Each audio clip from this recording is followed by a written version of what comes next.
Today I'm going to talk to you about pruning your roses, specifically in the winter. So this is the perfect time to do a hard prune.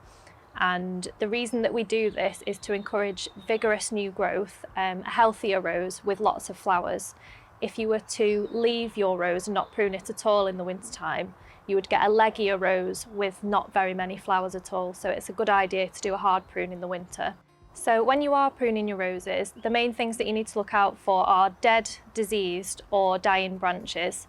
A dying branch is usually black or brown towards the tip and then green at the bottom, so you'd want to remove this to prevent any further dieback. So when you are making your cut, you want to make sure that it's not a flat cut. You want it to be at a 45-degree angle away from an outward facing bud so that the rain can drain away.